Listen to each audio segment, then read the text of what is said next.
Hi guys, welcome back to my channel. ನಾನು ನಿಮ್ಮ ಮಾಲಖುಷಿ ಮಾತಾಡ್ತಾ ಇರೋದು. ಇವತ್ತಿನ ಬೆಳಗ್ಗೆನೆ ವ್ಯೂಸ್ ಈ ಥರ ಇತ್ತು. ಡ್ರ್ಯಾಗನ್ ಫ್ರೂಟು ತುಂಬ ಅಂದರೆ ತುಂಬಾ ಚೆನ್ನಾಗಿದೆ. ಮತ್ತು ಚೇಪೆಕಾಯಿ, ಡ್ರ್ಯಾಗನ್ ಫ್ರೂಟ್ಸು ಎಲ್ಲ ಬೆಳಗ್ಗೆ ಎದ್ದ ತಕ್ಷಣ ಈ ಥರ ವ್ಯೂಸ್ ನೋಡೋಕೆ ತುಂಬ ಖುಷಿ ಆಗುತ್ತೆ. ವೀಳ್ಯದೆಲೆ ಅವೆಲ್ಲನೂ, ಬೆಟ್ಟದ ನೆಲ್ಲಿಕಾಯಿ ಅವೆಲ್ಲ ಚೇಪೆಕಾಯಿ ಕಾಣಿಸ್ತಾ ಇರ್ಬೋದು ನಿಮಗೆ. ಹಳ್ಳಿಗಳ ಕಡೆ ಈ ಥರ ಎಲ್ಲ ಬೆಳಗ್ಗೆನೇ ಎದ್ದು ತೋಟಗಳ ಕಡೆ ನೋಡೋ ಅಭ್ಯಾಸ. ತುಂಬ ಅಂದರೆ ತುಂಬ ಚೆನ್ನಾಗಿತ್ತು ಈ ವ್ಯೂಸ್ ಎಲ್ಲ ನೋಡೋದಕ್ಕೆ. ಡ್ರ್ಯಾಗನ್ ಫ್ರೂಟ್ ನೋಡ್ತಾ ಇರ್ಬೋದು.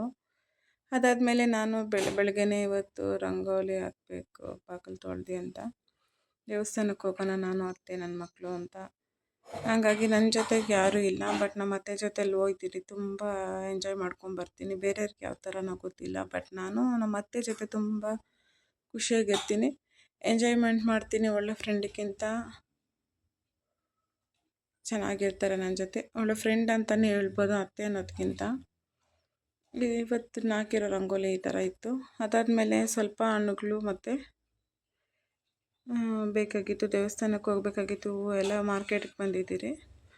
ಹಣ್ಣುಗಳೆಲ್ಲ ಫ್ರೆಶ್ ಆಗಿತ್ತು. ಒಂದು ಸ್ವಲ್ಪ ಹಣ್ಣುಗಳು ತಗೊಂಡಾಗೆ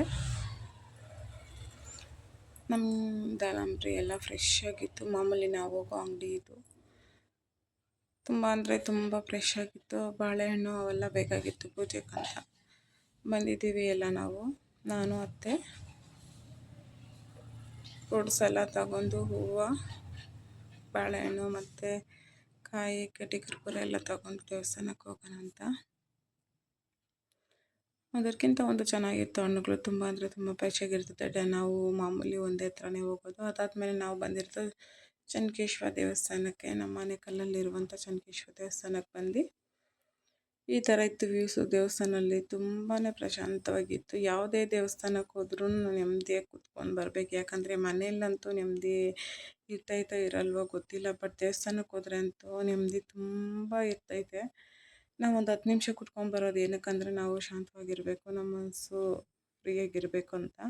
ಈ ಥರ ಇತ್ತು ವ್ಯೂಸ್. ಇವೆಲ್ಲ ನೋಡ್ತಾ ಇದ್ರೇ ತುಂಬ ಖುಷಿ ಆಯ್ತದೆ. ದೇವಸ್ಥಾನಕ್ಕೆ ಹೋಗಿದ ತಕ್ಷಣ ಏನೇ ಇದ್ರೂ ಮನಸ್ಸಲ್ಲಿ ಏನಿರಲ್ಲ, ಒಂಥರ ಫ್ರೀಯಾಗಿರ್ತೈತೆ. ಇದು ನಮ್ಮೂರು ದೇವಸ್ಥಾನ, ಚೆನ್ನಕೇಶ್ವರ ದೇವಸ್ಥಾನ. ಖುಷಿ ಆಯಿತು ದೇವಸ್ಥಾನಕ್ಕೆ ಬಂದು. ನೋಡ್ತಾ ಇರ್ಬೋದು, ನಾನು ನಮ್ಮ ಅತ್ತೆ ಅವರೆಲ್ಲ, ನಮ್ಮ ಅತ್ತೆ ನಮ್ಮ ಜೊತೆ ತುಂಬ ಖುಷಿಯಾಗಿರ್ತಾರೆ. ಬೇರೆಯವ್ರ ಜೊತೆಲಿ ಯಾವ ಥರ ಇರ್ತಾರೋ ಗೊತ್ತಿಲ್ಲ, ಒಬ್ಬೊಬ್ಬರತ್ತೆ ಒಂದೊಂದು ಥರ ಇರ್ತಾರೆ. ನಮ್ಮ ಅತ್ತೆ ತುಂಬ ಫ್ರೆಂಡ್ಲಿಯಾಗಿರ್ತಾರೆ ನನ್ನ ಜೊತೆ. ಅದಾದಮೇಲೆ ಪೂಜೆ ಮಾಡಿಸ್ಕೊಂಡು ನಾವು ದೇವ್ರ ದರ್ಶನ ಮಾಡ್ಕೊಂಡು ಸ್ವಲ್ಪ ಮೈಂಡ್ ಫ್ರೆಶ್ ಮಾಡ್ಕೊಂಡು ಪ್ರಶಾಂತವಾಗಿ ಕುತ್ಕೊಂಡು ಸ್ವಲ್ಪ ಪ್ರಸಾದ ತಗೊಂಡು ತಿನ್ಕೊಂಡು ಹೋಗೋಣ ಅಂದ್ಬಿಟ್ಟು ಹೋಗ್ತಾ ಇದ್ದೀರಿ. ನೋಡ್ತಾ ಇರ್ಬೋದು ದೇವಸ್ಥಾನ ಫುಲ್ಲು ಸುತ್ತಮುತ್ತ ಎಲ್ಲ ವಾತಾವರಣ ತುಂಬ ಅಂದರೆ ತುಂಬಾ ಚೆನ್ನಾಗಿತ್ತು. ಅದಾದಮೇಲೆ ನಮ್ಮ ಅತ್ತೆ ಪಾಪ ಏನು ಬೇಕೋ ಕೊಡಿಸ್ತಾರೆ. ನಾವು ಬಂದವಾಗೆಲ್ಲ ಅವ್ರ ಊರಿಂದ ಬಂದವಾಗ ದೇವಸ್ಥಾನಕ್ಕಂತ ಇಲ್ಲಿಗೆ ಸಿಟಿಗೆ ಬರ್ತಾರೆ.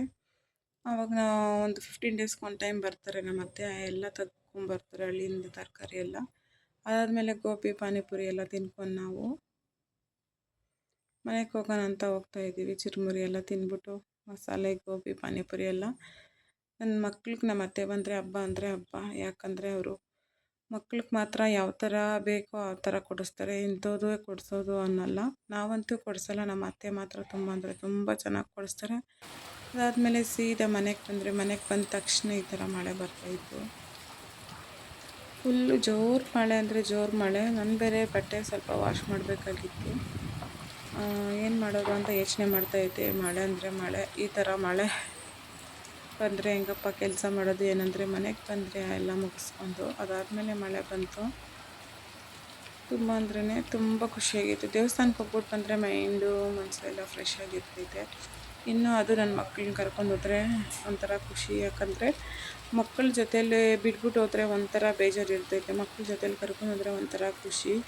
ಬಟ್ ಸ್ಕೂಲ್ ರಜೆ ಇತ್ತು, ಹಂಗಾಗಿ ಇಬ್ಬರನ್ನೂ ಕರ್ಕೊಂಡು ಹೋಗಿದ್ದೆ ನಾನು ಎಲ್ಲೇ ಹೋದರೂ ನನ್ನ ಮಕ್ಕಳಿಬ್ಬರು ನನ್ನ ಜೊತೆಗಿದ್ರೇ ಒಂಥರ ಖುಷಿ. ಅದಾದಮೇಲೆ ನಮ್ಮ ಹಸ್ಬೆಂಡ್ ನನ್ನ ಜೊತೆಗಿಲ್ಲ ಅಂದರೆ ನಮ್ಮ ಅತ್ತೆ ನನ್ನ ಜೊತೆಗೆ ಇರ್ತಾರೆ, ಅದೊಂಥರ ಖುಷಿ. ಪಾಪ ನಮ್ಮ ಅತ್ತೆ ನಮ್ಮ ಅಮ್ಮನಕ್ಕಿಂತ ಚೆನ್ನಾಗಿ ನೋಡ್ಕೊತಾರೆ. ನಾನು ಒಂದು ಸ್ವಲ್ಪ ಬಟ್ಟೆಗಳಿತ್ತು, ಬಟ್ಟೆಗಳೋಗಿ ಏನಂತ ಮೇಲಕ್ಕೆ ಬಂದರೆ ಮಳೆ ಅಂತೂ ಒಂದು ಸ್ವಲ್ಪ ನಿಂತಿತ್ತು. ಮೇಲಕ್ಕೆ ಹೋಗಿ ಬಟ್ಟೆ ನೆನೆಸಿ ಒಗೆಯೋಣ ಅಷ್ಟರೊಳಗೆ ಇನ್ನೂ ಫುಲ್ಲು ಜೋರಾಯಿತು. ಏನು ಮಾಡೋಕ್ಕಾಗಲ್ಲ ಅಂತ ಯೋಚನೆ ಮಾಡ್ಕೊಂಡಿದ್ದೀನಿ.